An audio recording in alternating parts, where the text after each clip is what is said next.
I believe that there are gaps in this investigation in the failure to interview significant sources of information. This week of confirmations started off with a doozy after one of Trump's picks turns out to have cheated on his wife and has an alcohol problem.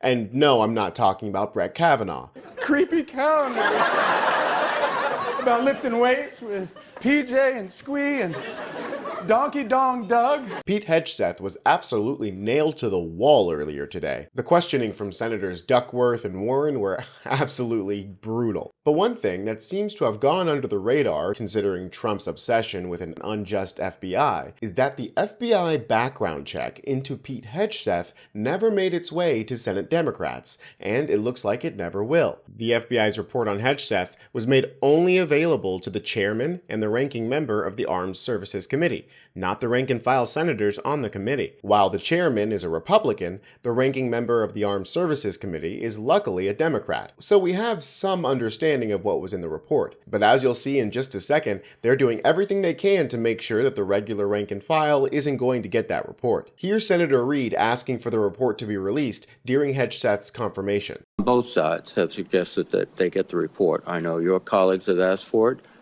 Senator Thune assured me personally that he thought it was an appropriate idea.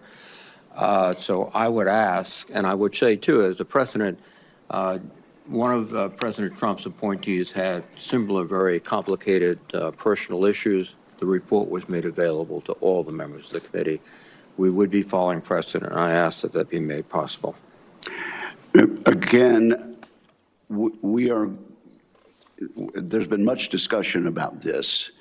And what I intend to do is follow the exact precedent that we've had for the last two hearings with regard to secretaries of defense. Not only Secretary Austin, but Secretary Mattis 8 years ago. And that was for the chair and the ranking member to see the report. Ignoring the fact that neither Maddox nor Austin have admitted to drinking on the job, but it shouldn't be surprising that Republicans are operating this way. Donald Trump didn't even ask for the background check until after he had nominated Hegseth. The Pete Hegseth nomination was first announced. That the Trump transition had apparently not even been told to try to start vetting Pete Hegseth, to not even start looking into his background until after Trump had already offered him the job of defense secretary. According to the Washington Post's reporting, Trump offered him the job and then only then told his transition folks that they should start looking into this Pete Hegseth guy.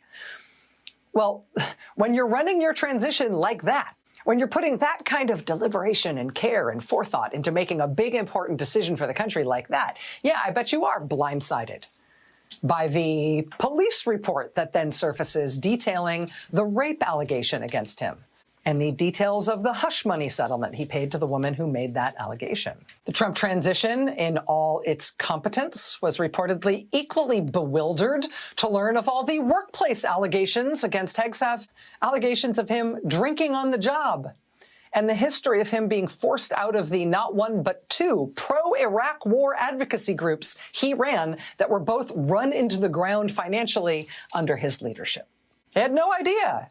Yeah, it turns out you have no idea if you never ask, if you never Google, if you never do any sort of vetting. What a surprise that the people who work over at Fox have sexual assault allegations.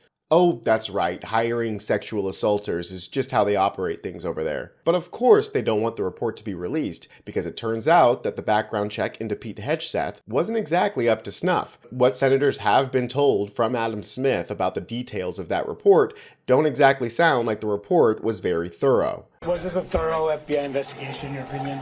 No, it was not. I only know that some of the folks that have the women in his past women in his life have wanted to be interviewed but have not been interviewed by the vetters. I believe that there are gaps in this investigation in the failure to interview significant sources of information, including possibly his former spouses and the victim or survivor of the alleged rape. And we have no way to verify whether those gaps exist because we have been barred from seeing the report. They didn't even interview the woman who he assaulted. And to make matters worse, his ex-wife, who worked with him at the nonprofit and was the woman he cheated on after he had a baby with a Fox producer, well, she went to the FBI multiple times to have a more detailed discussion. But they just ignored her. Mind you, he treated his ex-wife so bad that his own mother sent him an email telling him that he's basically a piece of shit. On behalf of all the women, and I know it's many, you have abused in some way, I say, get some help and take an honest look at yourself. Do you know how much of a flaming pile of garbage you have to be for your own mother to tell you that you're a serial abuser and that you need to seek some help? This man is a monster. But of course, the GOP is made up of a wide variety of monsters, from swamp monsters to drunk rapists. Unfortunately, his path to confirmation is all but certain. But to get confirmed, those Democrats are not necessary. In fact, they can all vote against him and he can still get the job simply because he needs a simple majority in the Senate. It means all Republicans except for 3 is enough for him to get the job. Today, watch for Joni Ernst. She's the Republican on the Armed Services Committee. Someone to watch. She has not said how she will vote, but it's considered a swing vote of sorts. How does she respond to his answers? A big question. The Republicans have all but thrown out their moral compass, so I wouldn't be surprised if they all vote for him, and if they do that, he's going to get confirmed. I'm Tony Hinderman with Really American, and I'll catch you next time.